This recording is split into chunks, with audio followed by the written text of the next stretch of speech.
Hi,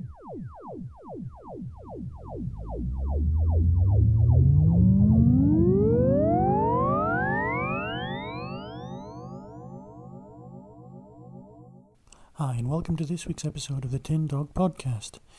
In this episode, I'll be talking about Patrick Troughton's time as the Doctor from 1966 to 1969. Now, Patrick Troughton was playing the second Doctor, as you're probably more than aware, and again, we're looking at a black and white era. Now, unfortunately, in a podcast dedicated to recommending stories to people, there is a slight issue. As you're aware from the last podcast, most of the episodes, not most, some of the episodes of the second Doctor's time are missing. Now, let me explain how this works to some people. Douglas Adams had this game called Brocchian Ultra Cricket in The Hitchhiker's Guide to the Galaxy, and one of the descriptions on how to play Brocchian Ultra Cricket, or rather experience it, is to have the team of Brocchian Ultra Cricket players behind a large wall. Now, this was so that the audience couldn't see what was going on. If the audience couldn't see what was going on, they then convinced themselves that they'd missed the world's greatest sporting event, rather than just a reasonably dull episode. Now, you can see where I'm going, can't you? As a lot of the episodes are missing, a lot of fans have got it into their head that these missing episodes are fabulously classic stories. An example I use to describe this is the Tomb of the Cybermen. Now, Tomb of the Cybermen was missing for a very long time. Amongst fans, it had developed an enormous following, and everyone was saying it was one of the greatest stories ever written, ever made, mainly because they were concentrating on memories of their childhood. And then in the early 90s, the story Tomb of the Cybermen was found and then promptly released onto VHS, the lovely format of the time. And of course, we then got to see Tomb of the Cybermen. And it was admittedly a good story. It's actually one I would recommend, but it's not fabulous. It's not the greatest story ever told. That's a whole different podcast. But the story for Tomb of the Cybermen is very good. But it does show up. What about these other stories, these missing tales? Are they as good as everyone makes out? Or are they just good? Well, we'll never really know unless, of course, they turn up. We do all live in hope. The BBC did offer anyone a gift in exchange for a found episode of Doctor Who, a Dalek, which would be very nice.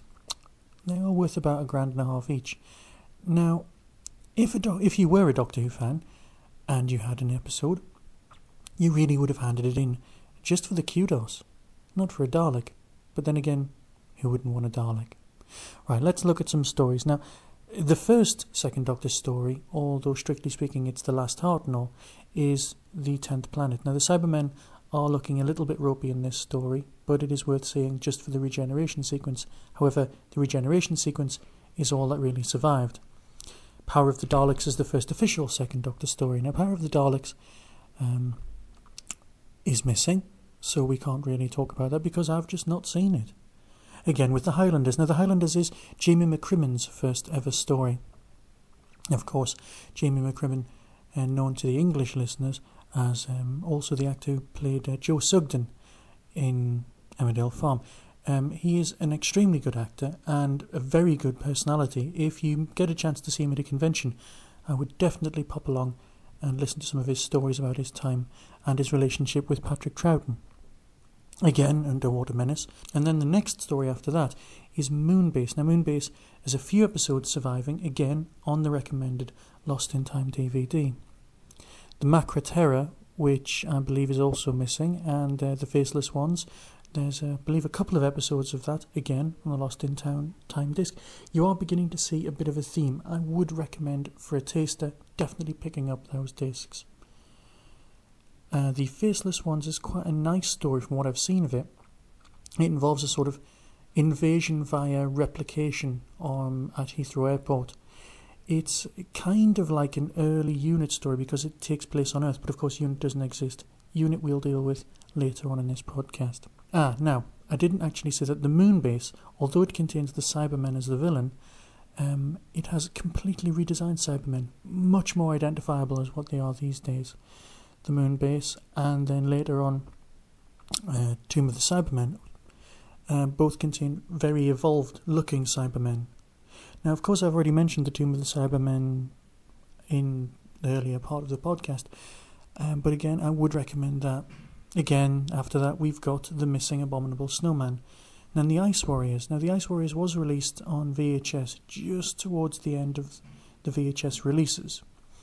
And you got a CD with a soundtrack. It was a very nice boxed set, which would be nice if you found it on eBay. Would say it's well worth a look. Then, of course, The Enemy of the World. Now, there is this theory that was put forward many years ago that a TV show has a finite number of ideas, and it should be cancelled the moment that somebody comes up with the idea of, hey, why don't we have the main actor playing two parts, a sort of villain and the good guy? This has happened in Murder, She Wrote and lots of other things. Now, this is the example of the Second Doctor doing that. Troughton puts in a very fine performance as two parts, plays the Doctor and the villain in this story. However, there is an argument that this was the point that Doctor Who could have been cancelled if you follow that argument through. Of course, then you've got the Web of Fear, which is the second appearance of the Yeti, the Abominable Snowman. The Yeti are controlled by the Great Intelligence. It's slightly complicated. You've got Fury of the Deep and Wheel in Space. Now then reaches some surviving stories, things that I could actually recommend. We have the Dominators, which is nowhere near as rude as it sounds, although it does have some very odd-looking costumes. The Mind Robbers. Now, The Mind Robber is one of those surreal stories. Well, it's one of those stories that people apply the word surreal to. But it's actually quite a well-thought-out thing. It's very of its time of the 60s, and, of course, it does fill on the budgetary side. But for the ideas and for the storyline and for the acting, it's very good. Now, in this story, the actor who plays Jamie McCrimmon was ill, I believe with mumps or something along those lines. And he was unavailable for one story. So Jamie McCrimmon's actually played by somebody else for this one episode. Now, I know some people in America are very used to that sort of thing going on, but in England that was very odd. After The Mind Robber comes The Invasion. Now, episodes 1 and 3 of The Invasion were missing, but they've been recently recreated by Cosgrove Hall using Flash animation. Now, it's gone down extremely well, this DVD release, because you get to see the episode. However, as a fan of animation, I wasn't that impressed with it, and I know I should have been. I really wanted this to be a great story. But, again, it's a 7-parter. It goes on for days. The Cybermen look fabulous. There is a bit of a Cyberman theme to the Second Doctor's time, which could explain why the Third Doctor never gets to meet the Cybermen at all. But The Invasion is a great story, and the DVD is fabulous. But the animation, for me, doesn't work. Obviously, I would like animation. Hell, I would love an animated Doctor Who series. But for this, I would rather they didn't use Flash. I'd want them to use something better, like classical animation style. The Crotons. Now, there is an argument that the Crotons is in fact an allegory for the current educational system in England. I couldn't possibly comment, but some people do feel like that. And if you keep that in the back of your mind, i.e. we must wipe out the intelligent kids in the class, some people, well, it gets a laugh. Again, The Seeds of Death. Now that's another Ice Warrior tale. The Ice Warriors earlier on were played by Bernard Bresslaw, and for the English listeners, they'll know the name. They'll know him as a carry-on actor. Now, The Seeds of Death's a very good story. I believe it exists in its entirety and is out on DVD, so multi-region players should be able to watch it throughout the world. Space Pirates, again missing story, which finally brings us to the end of the Troughton era with The War Games. Now, The War Games is a multi-part story. It's one of the longest ever made. There is a party joke that says you can watch any episode of The War Games in any order except for the first and the last one, and most people won't even notice. As a child, I went to a Doctor Who convention, and we found a video room where The War Games was playing. Now, I'd never seen any Troughton, so I thought, I'll pop in here and watch it.